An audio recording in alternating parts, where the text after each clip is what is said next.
Conseil des ministres s'est réuni ce mercredi 14 mars 2018 sous la présidence de M. Patrice Talon, président de la République, chef de l'État, chef du gouvernement. Les dossiers suivants ont été examinés au cours de la séance. Au titre des mesures normatives, le Conseil a adopté le décret portant conditions de déroulement de la campagne de commercialisation 2017-2018 des noix de cajou. Cette campagne, dont le lancement se fera à Djougou, se déroulera sur la période du 15 mars au 31 octobre 2018. Le prix plancher d'achat aux producteurs des noix est fixé à 650 francs CFA le kilogramme contre 500 francs CFA le kilogramme proposé par les acteurs.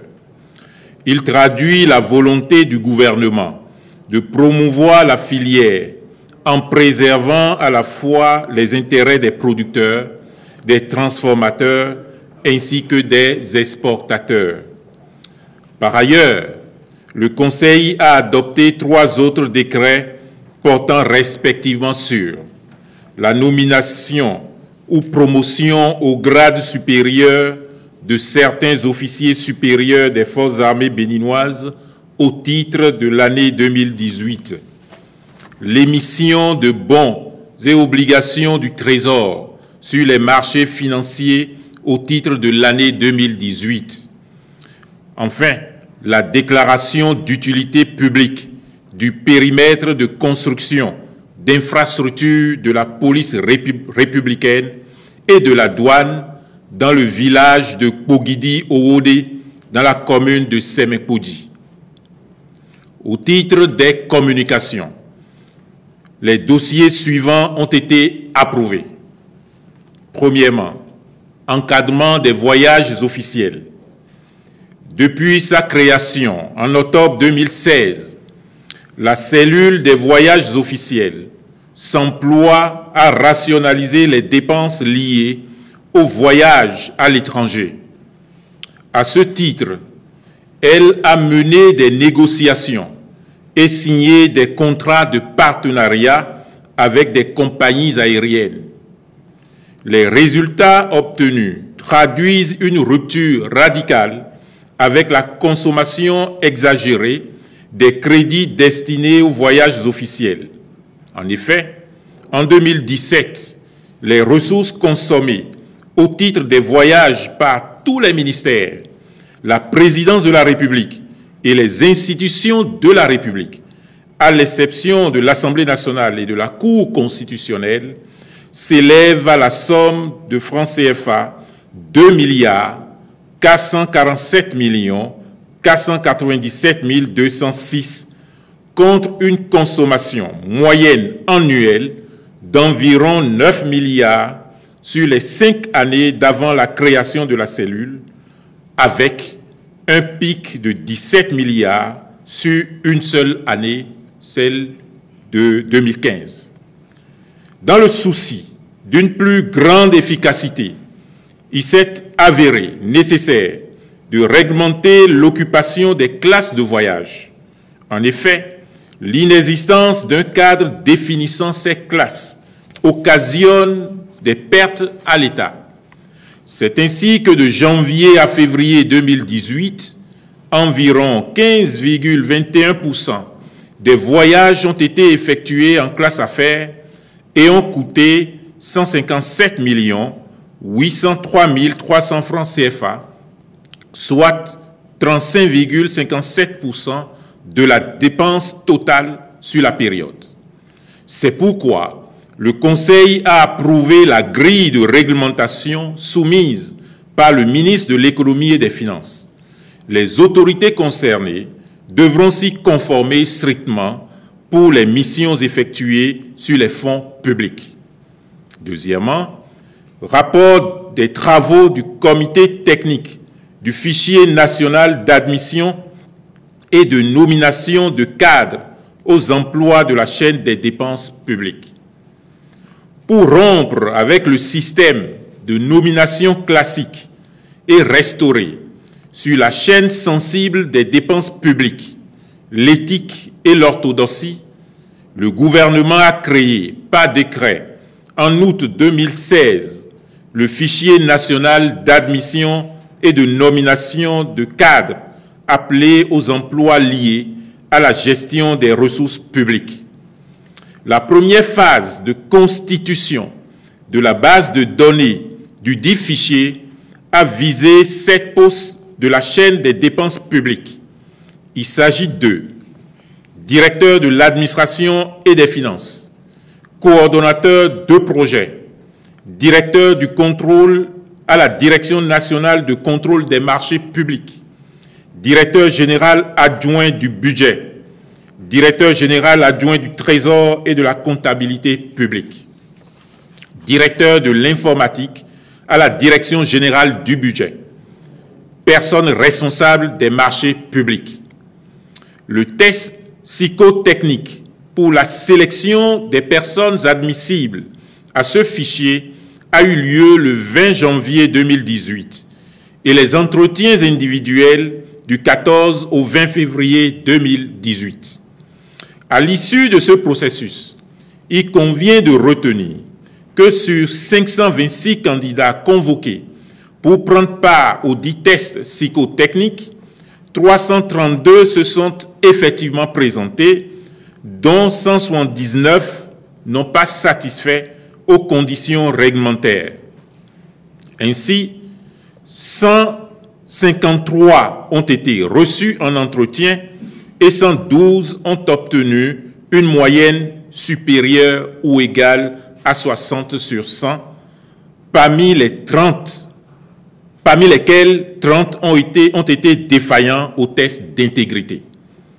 Prenant acte de ce rapport, le Conseil a instruit les ministres concernés aux fins de, premièrement, faire vérifier, avant l'inscription effective au fichier national des candidats définitivement retenus, la régularité de leur dossier, notamment l'authenticité des diplômes présentés. Deuxièmement, faire réaliser dans de brefs délais l'enquête de moralité préalable à la dite inscription et avant leur nomination à des postes. Autorisation d'un contrat de service de conseil financier avec la Société financière internationale. Au cours de l'année 2007, les communes du Bénin ont confié à des opérateurs privés la gestion des adductions d'eau villageoises à travers des contrats d'affermage. Cette option a été faite pour contourner les difficultés liées à l'exploitation de ces AEV. Mais une évaluation en 2010 de cette expérience a révélé, entre autres, des insuffisances graves devant conduire à la rupture de plusieurs contrats. C'est alors qu'en 2012, le gouvernement avait, grâce à un financement de la Banque mondiale, entrepris de remédier à la mauvaise gestion des AEV en apportant les appuis techniques et financiers nécessaires aux communes. Pour ce faire, la Société financière internationale avait été recrutée comme conseiller principal pour la structuration de ces appuis à travers la mise en œuvre de contrats innovants de type partenariat public-privé. En raison du succès qu'a connu ce modèle de gestion, le gouvernement a décidé que ce partenariat commencé en 2014 fasse désormais l'objet d'une extension sur tout le territoire national. Ceci en raison de son ambition de réaliser l'accès universel à l'eau potable au profit des populations de toutes les communes d'ici à 2021. Le Conseil a donc marqué son accord pour passer un contrat de service de conseil financier avec la Société financière internationale et instruit le ministre de l'Eau et des Mines et les autres ministres concernés d'accomplir les diligences nécessaires pour son effectivité. mise à disposition de sites pour la construction du centre hospitalier universitaire de référence d'Abomey-Calavi. Notre pays va se doter d'un établissement hospitalier de référence de plus de 400 lits prévu au programme d'action du gouvernement. Cet hôpital disposera de services cliniques et d'un plateau technique de haut niveau dans plusieurs spécialités médicales et chirurgicales. De même, il offrira les commodités pour les explorations diagnostiques avec des unités de biologie et d'imagerie. Le site identifié pour les travaux se trouve dans la commune d'Abomey-Calavi, en pleine agglomération. Il abrite actuellement des équipements de Bénin Télécom Infrastructure. Sa superficie est de 15 hectares, soit 13 à 70 centiares. Par ailleurs, le choix d'Abomey-Calavi, commune ayant une vocation de cité doctoire, dont le nombre d'habitants est en forte croissance, est en cohérence avec la carte sanitaire de notre pays. En effet, ce futur hôpital sera en lien de fonctionnalité avec le Centre national hospitalier universitaire Hubert Koutoukou-Maga de Cotonou, le Centre hospitalier universitaire de la mère et de l'enfant et l'hôpital de zone d'Abomey-Calavi.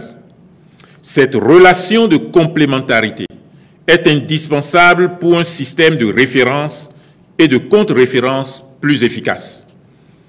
Le Conseil a pris acte de la cession du domaine au profit du ministre de l'Économie et des Finances, gestionnaire du patrimoine immobilier de l'État, qui le mettra à la disposition du projet pour le démarrage des travaux. Les ministres concernés, par l'accomplissement des formalités administratives irrelatives, veilleront à leur achèvement à brève échéance. Autorisation de passation de contrat en vue de la réalisation de la revue des études, du contrôle et de la surveillance des travaux de bitumage de la route des pêches, phase 2.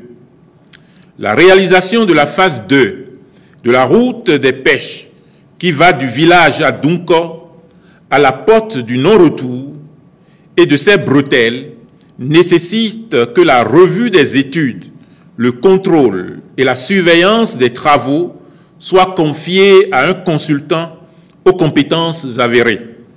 C'est dans ce cadre qu'un appel à concurrence avait été lancé. Mais entre-temps, le groupement de bureaux Louis Berger, Horst Saal, a été sollicité sur plusieurs projets et exécute déjà des prestations similaires.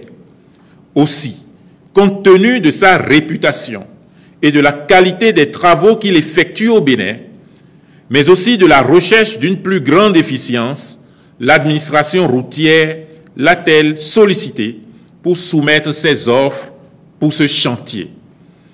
Celle-ci étant apparue compétitive et avantageuse, le Conseil a autorisé la contractualisation avec le dit groupement.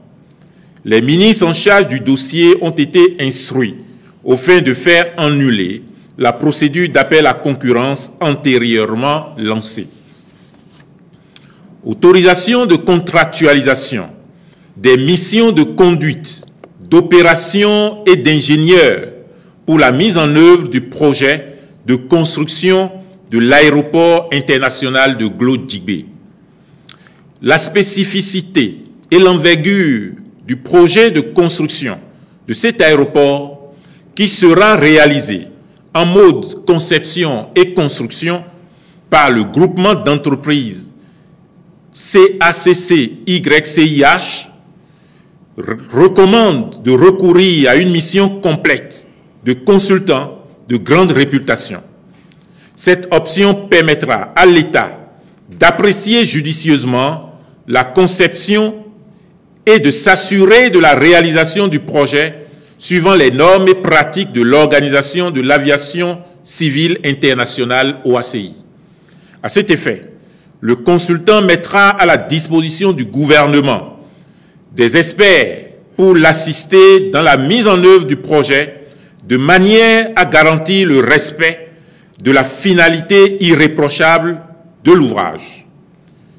Il s'agit donc d'une mission complète à caractère administratif, technique et financier qui se décompose en deux volets, à savoir, premièrement, conduite d'opérations pour optimiser la mise en œuvre du projet en termes de coûts, de qualité et de délai. Deuxièmement, maîtrise d'œuvre au fin d'assurer la bonne exécution du marché par le groupement d'entreprises et de vérifier la conformité des études et des travaux avec les pièces du marché et les exigences réglementaires. C'est pourquoi le Conseil a approuvé la communication du ministre des Infrastructures et des Transports et marqué son accord pour la contractualisation avec Aéroports de Paris Ingénierie ADPI. En conséquence, le Conseil a instruit les ministres concernés de procéder à l'annulation du contrat d'assistance au maître d'ouvrage AMO initialement signé avec ADPI et dont les prestations sont entièrement prises en compte par les présentes missions. Autorisation de contractualisation en vue de la réalisation des études techniques, économiques, d'impact environnemental, social et de sécurité routière pour l'aménagement et le bitumage d'une liaison autoroutière entre le carrefour Sémé et Porto Novo avec la construction d'un nouveau pont sur la lagune. Dans la perspective de la réalisation de ce projet, inscrit au programme d'action du gouvernement, l'administration routière, pour les mêmes raisons évoquées précédemment, a sollicité du bureau Louis Berger, qui réalise déjà les études de la rocade de Porto Novo, des offres qu'il a soumises en partenariat avec CETEM Bénin. Ces offres ont été discutées et ont donné lieu à des observations qui ont conduit le groupement ainsi constitué à transmettre une nouvelle offre dont la consistance se présente comme suit. Premièrement, la réalisation d'études géotechniques devant aboutir à la définition de solutions techniques pour l'implantation de l'autoroute sur une digue en zone compressible en combinant différents géotextiles de renfort et de drainage avec préconsolidation du sol. Deuxièmement, la projection d'un ouvrage sur la lagune de Porto Novo. Troisièmement, l'exécution d'une étude économique et financière détaillée pouvant servir de support pour une consultation directe de type partenariat public-privé auprès d'entreprises ou d'investisseurs. Quatrièmement, la mise en œuvre d'un programme d'aide à la réinstallation devant permettre une maîtrise de ce volet d'une part et un démarrage rapide des travaux dès la mise en place du financement d'autre part. Cinquièmement, la réalisation d'une vidéo 3D montrant le projet dans son environnement. Le Conseil a autorisé la contractualisation avec le groupement Louis Berger et CETEM Bénin et instruit les ministres concernés d'engager les actions urgentes à cette fin. Compte rendu du séminaire gouvernemental sur le schéma directeur des systèmes d'information. Le ministre de l'économie numérique et de la communication a rendu compte au Conseil des grandes orientations issues du séminaire gouvernemental sur le schéma directeur national des systèmes d'information et la gouvernance du secteur de l'économie numérique. Le Conseil a pris acte des orientations ainsi fixées et instruit les ministres pour leur mise en œuvre efficiente. Compte rendu d'étape de la lutte contre les faux médicaments. Le ministre de la Justice et de la Législation a rendu compte au Conseil du jugement prononcé par la Chambre correctionnelle du tribunal de première instance de première classe de Cotonou le 13 mars 2018 dans le cadre du trafic de faux médicaments. Il ressort du dit jugement que le tribunal a retenu la culpabilité des responsables d'importantes structures d'approvisionnement pour des faits constitutifs d'infraction et les a condamnés à des peines d'emprisonnement ferme ainsi qu'au paiement d'amende. Prenant acte de ce compte rendu, le Conseil a décidé de suspendre provisoirement d'activité l'Ordre des pharmaciens du Bénin pour une durée de 6 mois, ce en vue de procéder à la réforme des cadres institutionnels, législatifs et réglementaires du secteur de la pharmacie. Cette réforme permettra notamment de, premièrement, revoir le statut de l'Ordre des pharmaciens et ses règlements d'application. Deuxièmement, mettre en place une commission de surveillance et de contrôle de la distribution des produits pharmaceutiques.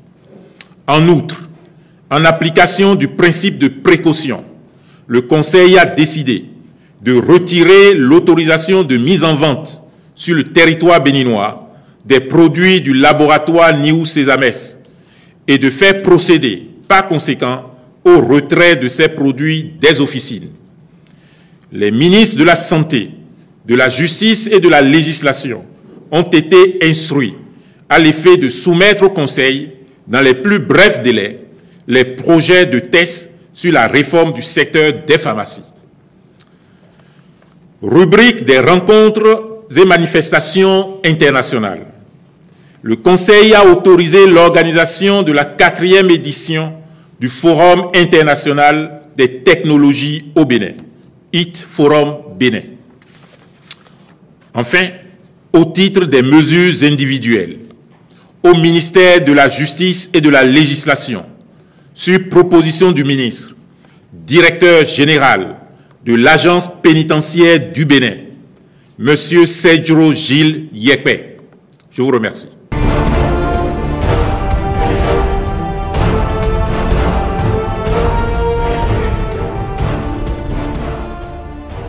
Bonsoir, Monsieur le ministre. Je suis Chesniès Likpete, rédacteur en chef du quotidien Notre-Époque. Ma question concerne les points que vous avez fait concernant les infrastructures qui seront bientôt construites. Notamment, je veux citer l'hôpital de référence à Calavi et la base du bâtiment de la route des pêches, l'aéroport de Boulotini.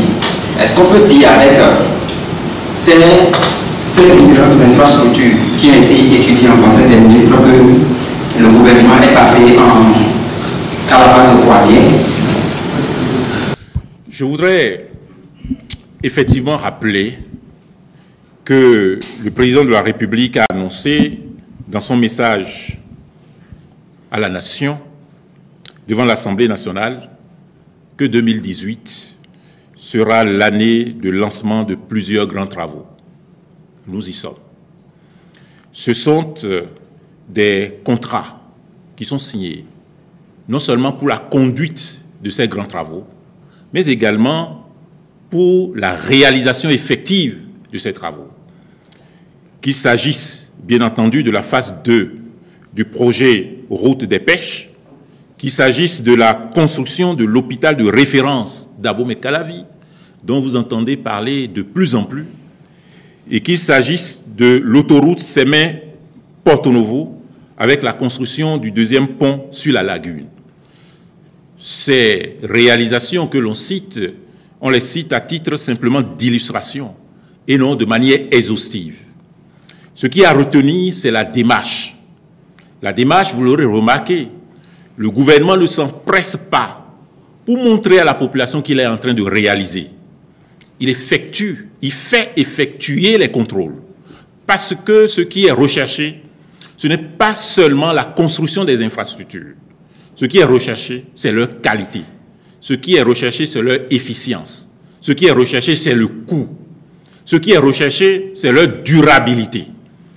Pour que, enfin, nous ayons des infrastructures de dernière génération que nous puissions léguer à nos successeurs et que ces infrastructures puissent servir aussi longuement que possible à l'ensemble de nos compatriotes. Et donc, vous avez raison, 2018 manifeste, témoigne de l'engagement que le président de la République a pris à travers son programme d'action du gouvernement à faire en sorte que notre pays se modernise au plan, pour ne parler que des infrastructures, au plan de ces infrastructures de grande qualité. Merci, M. le ministre. La question c'est relative à la condamnation des personnes impliquées dans le dossier faux médicaments. Nous avons l'impression que la peine a été un peu trop lourde. La peine a été un peu trop lourde quand on sait que la responsabilité première incombe à l'État. Et vous avez dit tantôt que les produits de ce laboratoire seront retirés dans les offices dans les sites de pharmacie. Alors, pour les Béninois qui ont subi des dommages, puisqu'ils ont pris de l'argent pour aller acheter de la mort dans ces officines de pharmacie pendant des années, le gouvernement décide du retrait de ces produits. Qu'est-ce qu'on fait? Et s'il n'y a pas une sorte d'injustice? C'est à ces compatriotes que vous devriez penser. La véritable lourdeur d'une peine, c'est à l'égard de celles et ceux qui ont perdu la vie. C'est à l'égard de celles et ceux qui ont perdu la santé de manière irrémédiable. C'est à l'égard de celles et ceux qui ne peuvent plus se déplacer. C'est à l'égard de celles et ceux qui ont des problèmes de cœur, de foie, de poumons, de mobilité. Parce que ces personnes, comme elles l'espèrent, sont allées se procurer de médicaments dans des endroits auxquels on les envoie, au prix auquel ces produits devraient être vendus. Elles sont allées chercher la santé et pour beaucoup ont finalement acquis la mort. Et donc les vraies personnes condamnées, ce sont des personnes qui ont consommé ces produits-là. Et vous parlez de réparation. Comment réparer? Et sur de nombreuses années, parce que ces opérations effectuées courant 2017, décembre 2017, ne sont qu'une petite partie visible de l'iceberg que nous avons tous accompagné, avec des personnes qui ont toujours été protégées, avec la culture absolue de l'impunité. La situation dans ce secteur est à l'image de la situation générale dans le pays. La perte des valeurs. Celui qui a prêté serment pour sauver les vies préfère gagner de l'argent en faisant en sorte de vendre des produits qui ne passent même pas par le cordon douanier. Des produits qui ne sont même pas signalés par le cordon douanier. Des produits qui sont stockés à des températures inimaginables par des personnes qui n'ont pas appris à le faire. Des produits qui sont inoculés. Vous aurez remarqué, monsieur le journaliste, dans une autre situation, que l'on a prescrit des primes de Ramadan, des primes de Tabaski, des primes de boisson dans une société d'État. C'est-à-dire la boisson que nous prenons à la fin de l'année, nous prenons des primes de la caisse de l'État. C'est la situation générale de perte de valeur, valeur morale, de complicité de tout, institutionnelle, professionnelle, citoyenne. Alors vous dites maintenant comment régler? Il faut faire en sorte que ça puisse se réitérer. Et c'est ce à quoi ce gouvernement s'est engagé. C'est ce en quoi ce gouvernement s'est engagé. C'est ce à quoi le président de la République s'est engagé. Il faut que l'État revienne dans la cité. Il faut que le pauvre, le citoyen, à qui l'on demande d'aller chercher un médicament en pharmacie, puisse être assuré que le produit qu'il a acheté est le véritable produit, répondant aux normes, aux prescriptions. Il faut que le médecin qui soigne en vertu du serment qu'il a prêté. Il faut que les marchés dans lesquels nous achetons les produits que nous ingurgitons, ces marchés puissent nous vendre les produits de qualité. Mais cela dépend, il est vrai, de l'État. C'est pour cela que le Conseil des ministres a pris des mesures importantes. La revue profonde de la réglementation, de la législation, la réforme institutionnelle. L'on s'étonne de ce qu'un autre professionnel n'ait pas pu identifier cela, n'ait pas pu prendre des mesures de précaution, des mesures de prévention. Cela. Et donc, il y a ces réformes-là importantes. Et c'est pour cela que la mesure conservatoire a été aussi de suspendre l'ordre des pharmaciens. Non pas de dissoudre l'ordre des pharmaciens, de suspendre pour un délai de 6 mois, délai dans lequel les réformes devront aboutir. Et c'est pour cela que, mesure conservatoire également, le gouvernement a décidé de retirer l'autorisation de mise en consommation, de mise en vente des produits de News Sesames et de faire retirer par conséquent les produits dans les officines. Puisque c'est sous cette appellation, c'est sur la base de cette autorisation, qui n'est qu'une autorisation de mise en vente, que l'on procède à l'importation supposée, laquelle importation n'est pas connue des autorités compétentes, ne passe pas par le cordon douanier. C'est en vertu de cette autorisation supposée que l'on procède au stockage dans les conditions que vous savez. Eh bien, le gouvernement a décidé d'appliquer le principe de précaution. Bien entendu, cette démarche sera généralisée à tous les secteurs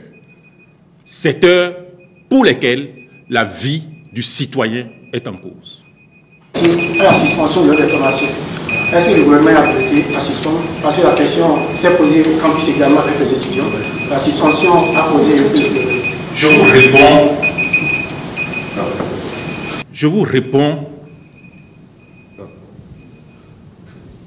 avec énergie. Vous allez regarder vous-même la situation actuelle avec des produits qui donnent la mort, avec des produits qui ne donnent pas la santé. Le gouvernement a attendu que la procédure judiciaire aboutisse pour avoir des éléments probants. Et bien entendu, parce que l'ordre des pharmaciens est délégataire de la mission de contrôle professionnel des acteurs dans ce secteur, n'a pas pu assumer sa mission. Le délégant qui est l'État décide de prendre ses responsabilités. Je vous ai dit tout à l'heure que c'est une mesure de suspension provisoire. Ne pas le faire, monsieur le journaliste, c'est l'État qui, alors maintenant qu'il sait, alors maintenant qu'il a une décision de justice, alors maintenant qu'au plan administratif, les éléments sont de plus en plus probants, établissant qu'il y a une complaisance de toutes parts, y compris de la part des professionnels, eh bien, le gouvernement est habilité à prendre ces mesures de suspension. Et je vous ai dit en quoi consiste la période de suspension. La période de suspension, c'est pour revoir, procéder aux réformes nécessaires à la protection du citoyen. Parce qu'en définitive, ce que recherche le gouvernement, c'est la protection de chacun de nous, de chaque citoyen, qu'il soit pauvre ou qu'il soit riche, partout où il se trouverait sur toute l'étendue du territoire national. Imaginez-vous, vous êtes journaliste, faites votre enquête sur les membres, en ce qui concerne les membres de l'ordre des pharmaciens et des personnes qui ont ce rang, ce niveau. Posez-leur la question de savoir où ces personnes se fournissent-elles quand il s'agit pour elles d'avoir besoin de consommer des produits pharmaceutiques. Tous, quasiment, font importer pour leur consommation individuelle. Parce qu'ils savent que pour ce qui concerne la consommation au plan interne, eh bien, la complaisance fait que les produits ne sont pas des produits de qualité. À un moment donné, le gouvernement est tenu de prendre ses responsabilités. Et j'insiste, il ne s'agit pas de la dissolution de l'ordre, il s'agit de la suspension d'activité afin de procéder aux réformes importantes qu'appelle la gravité de la situation. Bonsoir, Monsieur le ministre. J'ai aussi une préoccupation par rapport à la cellule des voyages officiels. Par vous écouter tout à l'heure, on a compris que le gouvernement a réussi à mobiliser de nombreux milliards rien qu'en faisant des économies sur les voyages officiels. J'ai bien envie de vous demander, cela se remarque d'ailleurs que partout où on peut planer quelques milliards pour le bonheur des citoyens béninois, le gouvernement ne cesse d'y aller. J'ai bien envie de vous demander, après la cellule des voyages officiels, quelle va être peut-être la prochaine source de ravitaillement en milliards par le gouvernement? Merci. Je veux m'empresser de vous dire qu'il ne s'agit pas que de la cellule des voyages officiels. Que le président de la République, lors de sa prestation de serment, et dès que le gouvernement a été formé, a insisté pour la réduction du train de vie de l'État.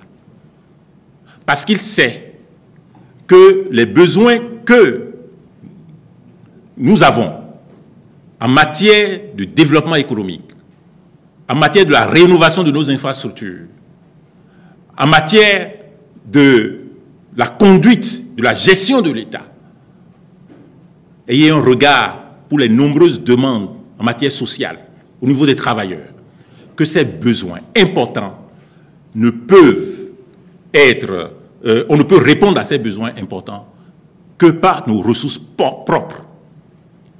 Il est conscient que partout, il faut mobiliser ces ressources-là. Il faut rationaliser. Il faut fermer les fenêtres de fuite, les portes de fuite de ces ressources.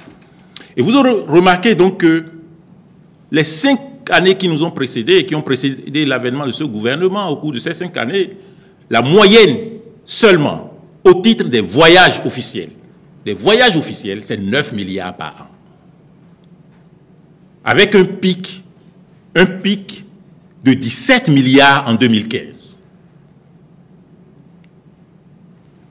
Quand on a mis en place la cellule des voyages officiels, l'on en est arrivé pour l'année 2017 à 2 milliards 5.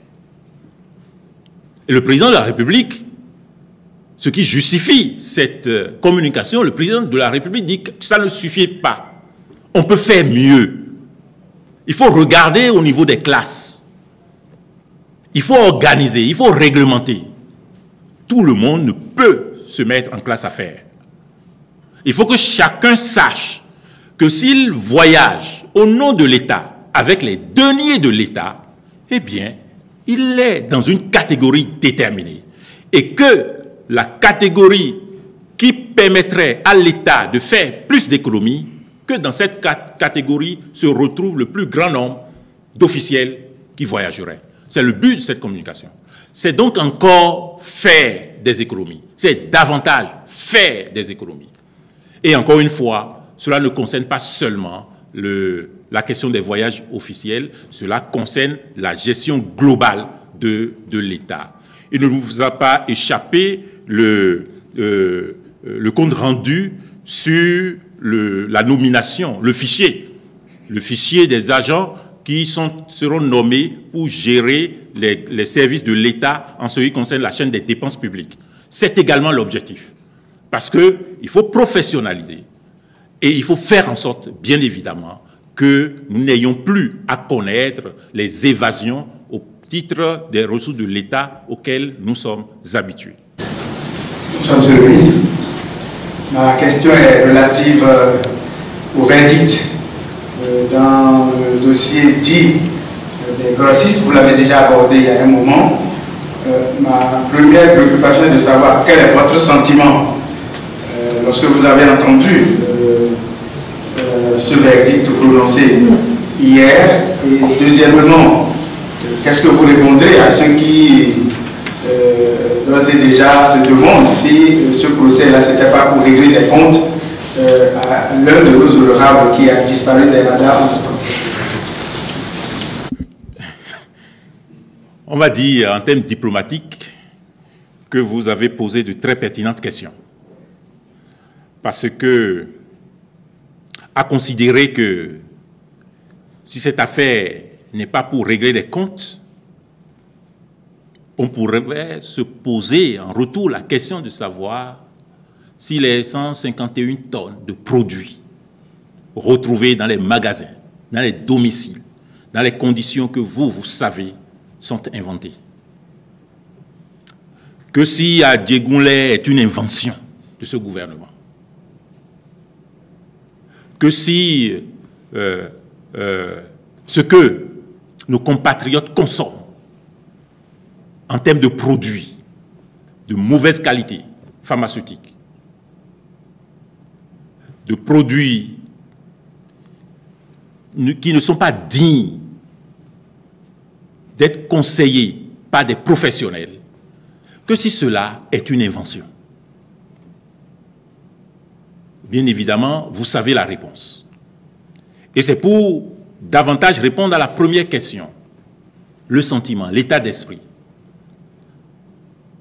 Soulagement. Soulagement à l'idée que l'impunité recule. Soulagement à l'idée que c'est possible donc, lorsqu'un gouvernement s'engage au gré de l'impopularité, parce que, monsieur le journaliste, la solution facile était là. La solution facile de la popularité est là. De fermer les yeux et de se faire réélire. De fermer les yeux et d'avoir le soutien de toutes ces personnes. De fermer les yeux, de condamner davantage à la mort la grande partie de notre population. De fermer les yeux, de penser que ce n'est que dans la législation pénale que la peine de mort est abolie, mais non, elle est réelle, à travers l'administration des produits impropres à la consommation. Et donc c'est un soulagement que de constater que l'impunité recule. C'est un soulagement pour nous tous. Et aussi cette considération que celles et ceux nombreux qui n'ont pas pu réagir parce qu'impuissants, parce qu'ils n'ayant pas les moyens de réagir, qui ne peuvent toquer à aucune porte, qui ne peuvent que souffrir dans ces conditions, ont une justice quelque part, qui a une justice, même si c'est provisoire, qui est rendue. Et puis aussi, cette fierté que ce pays se modernise, qui a une justice qui travaille, en dépit de toutes les pressions, qui a une administration, un gouvernement qui agit, en dépit aussi de toutes les pressions, que vous n'ignorez pas, bien évidemment. Et donc, lorsque, dans un pays, un gouvernement, les pouvoirs agissent en dépit de toutes les pressions pour le bien commun, il faut s'en féliciter. Et nous ne pouvons, en l'état actuel, que nous en féliciter et prendre des mesures qui s'imposent pour prévenir de telles situations. C'est ce que le gouvernement a fait à l'occasion du Conseil des ministres de ce jour.